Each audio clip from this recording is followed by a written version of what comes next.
በጣም የሚገርም ሀገር ነው። እንደዚህ አይነት ሀገር አስገራሚ ሀገር ታይቶ አይታወቅም።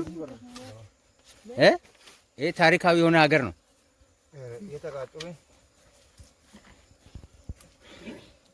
ያ ሰው ስም ምን ይባላላችሁ? ያ ሰው ስም ነው። አንተ ደግሞ ሎንጌ ያ ሰው ስም በጣም የሚገርም ነው። አሁን ይሄን ቁርጥ ነው የምንበላው ወይስ ቁርጥ ነው የምንበላው?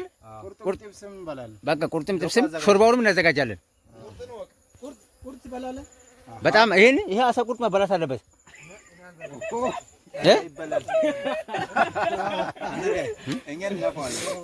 አውሩ ዮሐንስ ንግግር አድርጎ ቪዲዮ ያደረኩ ነው። ጥብስ ይሁን ኤርሚያስ አቶ ጥብስ ይሁን አይደል? በቃ ሁሉም ተስማምተዋል። አዎ እዛው ትልቅ ውሃ ውስጥ ነው የወጣው። አዎ ይሄ እንትን ቅርፊት ስለሌለ ጥብስ መበላ እንችላለን፣ ግን አሁን ጥብስ ከበላ ጥሩ አይደለም። አዎ እና ጥሩ ስለማይሆነው አሁን ጥብስ ጠብሰን ጨው ይጨምራል፣ በርበሬ ይጨምራል፣ ዘይት ይጨምራል። ከዛ በኋላ የተሰራውን ደግሞ አንድ ላይ አብረን እንበላለን። በቃ ስለዚህ አሁን እንትኑ ቁርጡ ትንሽ እንትን ሊከብድ ስለሚችል ሾርባ ማን ነው ጥብስ ይበላ። እቺ አሁን አሳይቱ ሴቴ ናት ወንድ ናት?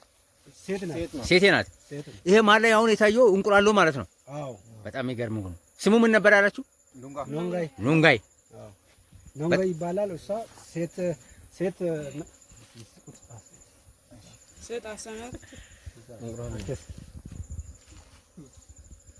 ይሄ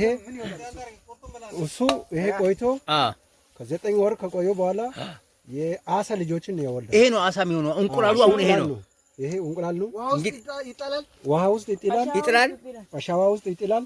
ይሄ አሸዋ ውስጥ ሆኖ ከዛ እንደገና አሳ ሆኖ ይላል። በጣም ገራሚ እንትን ነው። እውነት ለመናገር ከሆነ ይሄን ነገር እኮ አሁን ወስደህ ገንዳ ውስጥ ብታረግ ይሄን አሳ ራሱ ይወጣል ማለት ነው። አዎ አሁን እንግዲህ እንደዚህ ነገር አይታችሁ ታውቃላችሁ ጓደኞቼ?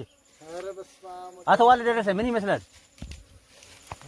እኔ አይቼ አላውቅም እስከ ዛሬ። ያው በትምህርትም ቢሆንም ግን እንደዚህ አይነት ነገር በአካል እኔ አይቼ አላውቅም።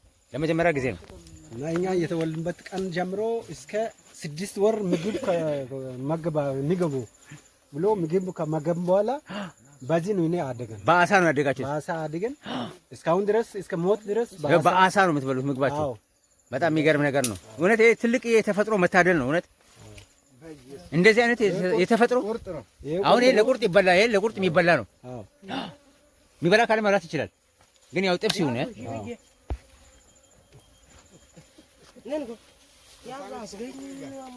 በጣም በጣም በጣም በጣም የሚገርም ነው። እሺ